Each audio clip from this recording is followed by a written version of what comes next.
सबभन्दा पहिला त त्यो त्यतिखेर चाहिँ नेपालमा बाटोघाटो पनि थिएन र हजुरबा जब नेपाल आउनुभएको थियो त्यसपछि उहाँले चाहिँ जुटकै कारोबारबाट सुरुवात गर्नुभएको थियो।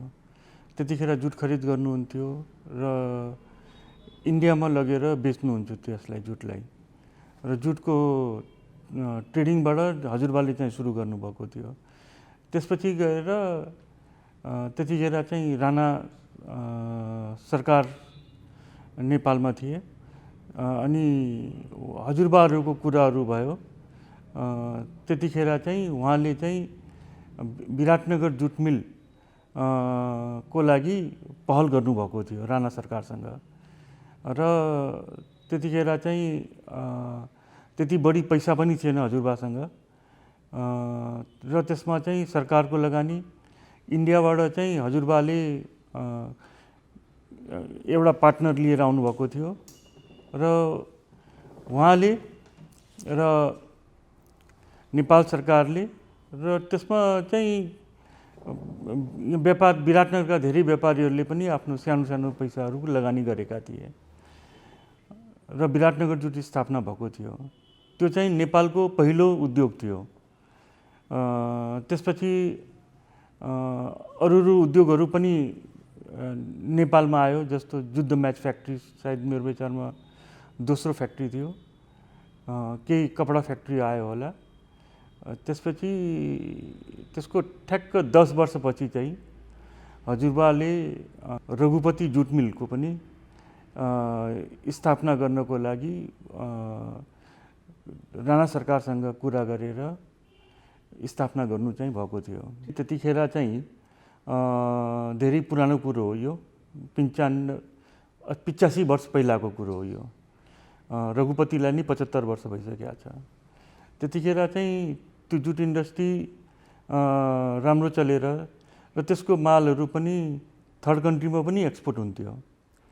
त्यतिखेर ब्याङ्कहरूले एलसी खोल्ने यहाँ व्यवस्था थिएन। हजुरबाले नै इन्डियाबाट कसरी एलसी खुल्छ, के हुन्छ, त्यसको इन्सुरेन्स कसरी हुन्छ, ट्रान्जिट इन्सुरेन्सहरू गर्नु पर्थ्यो। त्यो पनि हामीहरू हजुरबाले नै नेपालमा सुरुवात चाहिँ गराइदिनु भएको थियो। त्यो बन्द भएको त करिब 20-25 वर्षदेखि नै कहिले चल्ने कहिले बन्द हुने, कहिले चल्ने कहिले बन्द हुने त्यस्तो छ। त्यो चाहिँ बिचमा एकचोटि बन्द अवस्थामा थियो, चलिरहेको थिएन। एकचोटि हामीले पनि सरकारसँग भाडामा लिएको थियौँ। त्यसलाई पनि हामीहरू करिब 3 वर्षसम्म चलायौँ। त्यसमा त्यतिखेर हामीले प्रोडक्टिभिटीहरू पनि राम्रै पुगाएको थिएँ र राम्रै चल्न थालिसकेको थियो। तर यो पोलिटिकल रिजनले गर्दाखेरि हामीले त्यसलाई छाडिदियौँ। त्यहाँको बोर्ड अफ डाइरेक्टरहरू थिए, तिनीहरूसँग हामीहरूको कुरो मिल्दैन थियो। हाम्रो सेयर लिएको थियौँ केही, त्यति पर्सेन्टेजमा भन्दाखेरि मलाई लाग्दैन 1-2% होला। त्यो त्यतिखेर बढी थिएन हामीहरूको विराटनगर जुट मिलमा चाहिँ।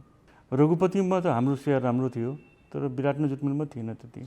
तर यसको नाम चाहिँ श्री रघुपति जुट मिल, त्यो भगवान्कै प्रतीक होला। यो जो रघुपति जुट मिल जुन छ धेरै पहिला हामी चलाइराखेका थियौँ। मैले बुझेअनुसार हजुरबाले नै हेर्नुहुन्थ्यो यसलाई, बुवाहरूले हेर्नुहुन्थ्यो।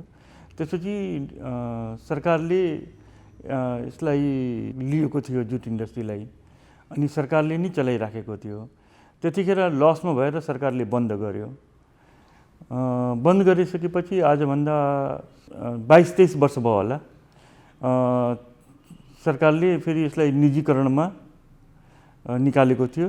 त्यतिखेर हाम्रै आफ्नो लगानी थियो, हाम्रो मेहनत थियो हजुरबाको भनेर हामीले यसलाई फेरि बिड गरेका थियौँ र हामी यसमा फेरि त्यसले हामीले पायौँ त्यो जुट मिल। अब त्यतिखेर चाहिँ आजभन्दा 23-24 साल पहिलाको कुरा हो।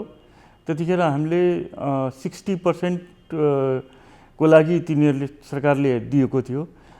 60% चाहिँ सरकारको जुन हातमा जति थियो त्यसको हिसाबले यसलाई हामीले 8.5 या 9 करोडमा लिएको थियौँ।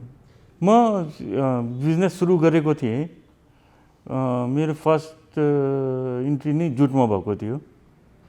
त्यतिखेर हजुरबा पनि हुनुहुन्थ्यो, बुवाहरू पनि हुनुहुन्थ्यो र मलाई जुटमै म काम सिकेँ। म जुटमै काम गरिराखेका थिएँ। त्यसपछि मैले जुट इन्डस्ट्री लगाएको हो, अरिहन्त मल्टिफाइबर्स। अरिहन्त लगाएँ, सबभन्दा बढी रोजगारी दिने देशको सबभन्दा ठुलो इन्डस्ट्री। 4,442 मान्छेलाई रोजगारी दिइरहेको छौँ। त्यो लगायौँ। त्यसपछि चाहिँ त्यसको 8-10 वर्षपछि चाहिँ हामीहरू फेरि त्यो प्राइभेटाइजेसन भइराखेको थियो। त्यसमा चाहिँ हामीले रघुपतिलाई लिएका थियौँ। अहिले प्यारलली दुइटै चलिराखेको छ। अब यस्तो छ कि जुट इन्डस्ट्री ले त्यति राम्रो अरू इन्डस्ट्री जस्तो राम्रो कमाइ चाहिँ छैन यसमा। यसमा चाहिँ मेजर ठुलो मात्रामा चाहिँ इन्डस्ट्री इन्डिया र बङ्गलादेशमा छ। त्यहाँ चाहिँ क्लोजली गभर्मेन्टले हेर्छ तिनीहरूलाई। जस्तो इन्डियामा जुट कमिसनर छन्, गभर्मेन्टले त्यहाँ कम्पलसरी गरेको छ बोरालाई, र त्यहाँको जुट इन्डस्ट्रीलाई प्रफिट दिएर सरकारले बोरा खरिद गरिहाल्छ। त्यहाँ 100% कम्पलसरी गरेको छ खाद्यान्नमा चाहिँ, र सुगरमा पनि केही पर्सेन्टेज जुटको बोरा कम्पलसरी गरेको छ। त्यसै गरी बङ्गलादेशमा पनि सरकार आफ्नो होम कन्जम्सनमा त कम्पलसरी गरेकै छ, र बाहिर एक्सपोर्ट गरिराखेको छ मेजर, र तिनीहरूलाई 12 देखि 20% क्यास सब्सिडी दिइरहेछ बङ्गलादेशले। त्यसले गर्दाखेरि बङ्गलादेशले पनि धेरै ग्रो गरिराखेको छ। त्यहाँको इन्डस्ट्रीहरूले राम्रो कमाइराखेको छ, इन्डियाको र बङ्गलादेशले। नेपालमा एउटातिर त हामीलाई इन्डियाबाट जुट ल्याउनु पर्ने, करिब 20 देखि 25-30% यहाँ हुन्छ लोकल जुट। बाँकी हामीलाई इन्डियाबाट ल्याउनु पर्छ, केही मात्रामा बङ्गलादेशबाट पनि ल्याउँछौँ, र आखिरमा सेल चाहिँ इन्डियामै गर्नु छन्। 95% हाम्रो एक्सपोर्ट नै हुन्छ। लोकल मार्केट धेरै सानो छ। जस्तो आज अरिहन्त मल्टिफाइबर्स हामीले सुरुवात गरेका थियौँ 30 टन क्यापेसिटीबाट। आज हामी त्यसको करिब 80 टन क्यापेसिटी छ प्रोडक्सन पर डे। त्यसमा अहिले हामीहरूको 65 देखि 70 टन प्रोडक्सन आउँछ त्यहाँ। रघुपति पनि त्यसै गरी 55 टनको छ। त्यसमा पनि 45 टन करिब प्रोडक्सन आइराखेको छ। 45 टन जति हाम्रो प्रोडक्सन छ। जस्तो अरिहन्तको करिब 11 बिघा होला, अनि रघुपतिको चाहिँ हामीहरूको कम्पाउन्डभित्र चाहिँ 22 बिघा जति छ।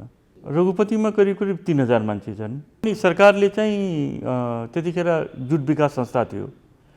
जब जुट विकास संस्थालाई बन्द गर्यो, त्यसपछि जुटको खेती हुन कम भइहाल्यो। हामीले सरकारलाई भनेका छौँ कि जुटको खेती सबभन्दा राम्रो प्रफिटेबल खेती हो, र त्यसमा सरकारले अलिकति ध्यान दियो भनेदेखि जुटको खेती फेरि बढ्छ यहाँ नेपालमा। अहिले हाम्रो सिरियसली सरकारसँग फेरि कुरा भइराखेको छ। करिब 70% हामीलाई बाहिरबाटै ल्याउनुपर्छ, इन्डिया बङ्गलादेशबाट। यसमा हामीहरूको बोरा बनाउँछौँ, हेसियन बनाउँछौँ, यान बनाउँछौँ, ट्वाइन बनाउँछौँ। हेसियन भनेको पनि त्यो प्याकेजिङमै युज हुन्छ। यो कपडा जस्तै हुन्छ। यो प्याकेजिङमा राइस प्याकिङमा पनि युज हुन्छ, र धेरै प्याकेजिङहरूमा युज हुने हो। जस्तो जुट इन्डस्ट्री नेपालमा 11वटा जुट इन्डस्ट्री थियो। त्यसमा अहिले 6वटा चलिराखेको छ, बाँकी त बन्द भए। त्यसलाई पनि रिभाइभ गर्ने कसरी गरौँ भनेर सरकारलाई हामी भनिराखेका छौँ। 6वटामा पनि फुल क्यापेसिटीमा चाहिँ कमै चलेको छ, किनकि इस्युहरू छन्। टोटल मिलाएर तापनि हामीहरू करिब 700 अरबको चाहिँ हामी एक्सपोर्ट गरिराखेका छौँ। अहिले सबै जुट इन्डस्ट्री मिलाएर 700 अरबको करिब एक्सपोर्ट छन्। रघुपतिको प्रोडक्सन बिचमा कोभिडले गर्दाखेरि हामीहरूको डिस्टर्ब भएको थियो। लास्ट 2 साल त केही दिनहरू बन्द पनि भए। अदरवाइज हामीहरूको त्यो क्यापेसिटीमा नै चलिरहेछ। अब त्यो पैसाको कुरा गर्नु छ भनेदेखि कहिलेकाहीँ जुट गुड्सको प्राइस हाई रहन्छ, जुटको प्राइस हाई रहन्छ। कुनै साइड जुटको प्राइस र त्यसको प्राइस कम भएकोले गर्दाखेरि त्यो प्राइस डिफ्रेन्स देखिया होला। त्यही हो, 75 वर्ष पुरानो इन्डस्ट्री चलाइरहेको छु। मलाई त आफ्नो भित्रबाट त खुसी लाग्छ, र त्यसमा रोजगारी दिइराखेका छौँ आजको दिनमा 3-3 हजार मान्छेलाई। त्यो पनि आफूलाई त्यसैले सन्तुष्टि दिएको छ। त्यति बढी मैले अरू उद्योग को तुलनामा त त्यति राम्रो त कमाएको छैनौँ, तापनि रोजगारी चाहिँ दिन सकेका छौँ, धेरैजनाको घर परिवार चलेको छ, त्यसले चाहिँ सन्तुष्टि चाहिँ दिएको छ। होइन, जब यो इन्डस्ट्रीमा त्यति राम्रो इन्कम हुँदैन भनेदेखि केही न केही ट्रेडिङ पनि गरौँ जस्तो पनि लागिराखेको थियो, गरे पनि थिएँ मैले। तापनि अब जुट इन्डस्ट्री पहिलाभन्दा अलिक बेटर नै छ, अब सरकारले पनि ध्यान दिइराखेको छ। त्यसले गर्दाखेरि जुट इन्डस्ट्रीको फ्युचर छ, चलाइराखेको छु। जुट इन्डस्ट्री बन्द हुने रिजन त नपोसाएर नै बन्द भएको छ, किनभने कि इन्डियामा बङ्गलादेशमा जुन हिसाबले गभर्मेन्टको सपोर्ट थियो त्यो सपोर्ट नभएर र हरेकलाई हामीहरूलाई मोडर्नाइजेसन गरिराख्नुपर्छ, त्यो मोडर्नाइजेसन सबैले गरेनन्। जस्तो हाम्रो जुट इन्डस्ट्रीमा हामीहरूको हरेक साल तपाईँ बढी कमाउनुहोस् या नकमाउनुहोस् तर केही न केही मोडर्नाइजेसन गरिराख्नु पर्या हुन्छ। समय समयमा हामी मोडर्नाइजेसन पनि गरिराख्यौँ, अझ गरि नै राखेका छौँ, अहिले पनि भइराखेका छ कामहरू। त्यो डेभलपमेन्टहरू गऱ्यो भनेदेखि चाहिँ मात्रै बाँच्न सकिन्छ, किनभने कि सबभन्दा बढी लेबर लाग्ने खर्च हो यसमा। अझ जुट इन्डस्ट्री चलाउँछौँ भनेदेखि 25 देखि 30% त वेजेस कस्ट नै हुन्छ, त वेजेस धेरै ठुलो यसमा लेबरकै फोर्सको काम छ। त्यसले गर्दाखेरि चाहिँ टाइममा हामीहरू आफूलाई डेभलप गरेनौँ भनेदेखि त्यो बन्द भइहाल्छ। करिब हाम्रो 450 देखि 500 करोडको एक्सपोर्ट गरिरहेछौँ, दुइटै मिलाएर। ओरियन्टबाट करिब छ हामीहरूको नियर अबाउट 300 करोड जति होला, यतातिर 175 या 2 करोड। इन्टरनल मार्केट करिब 4-5% मात्रै छ। एन्टी डम्पिङको 5 वर्ष भइसक्यो, हामीहरूको एन्टी डम्पिङ लागि नै राखेको छ अहिले। अब एन्टी डम्पिङको पनि हामी सरकारसँग कुरो गरिराखेका छौँ हटाउनको लागि। एन्टी डम्पिङको रिभ्यू चलिरहेको छ, सायद मेरो विचारमा हट्छ होला यसपालि। होइन, यसरी यहाँ यदि कम्पलसरी गर्यो भनेदेखि खाद्यान्नमा र सुगरमा कम्पलसरी गरिदियो भनेदेखि त 40% मार्केट त हाम्रो नेपालमै हुन्छ।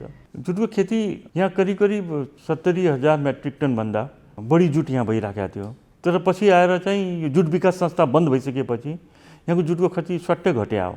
अब हामीहरूलाई कम्पिटिसन प्लास्टिकबाट छ। वान टाइम बाइङ गर्दाखेरि प्लास्टिक धेरै सस्तो देखिन्छ, तर जुट यस्तो प्रडक्ट हो कि त्यो 20औं चोटि प्रयोग हुन्छ। जब 20औं चोटि प्रयोग हुन्छ भनेदेखि त्यसको कस्टिङ हेर्ने हो भनेदेखि प्लास्टिकभन्दा निकै सस्तो पर्छ। त्यो भिजन, त्यो सोचबाट यदि गभर्मेन्टले गर्यो भनेदेखि चाहिँ नेपालमा पनि यदि त्यसको हामी करिब 30 देखि 40% मार्केट पाउन सक्छौँ नेपालमा। हाम्रो समस्या भनेको नेपालले जुटको बोराको कन्जम्सन गर्न थाल्यो भनेदेखि चाहिँ एउटा समस्या समाधान हुन सक्छ, मार्केट पाउँछौँ हामीहरू। र अहिले हामीहरू इन्डियामा मार्केटिङ गरिराखेका छौँ 95%।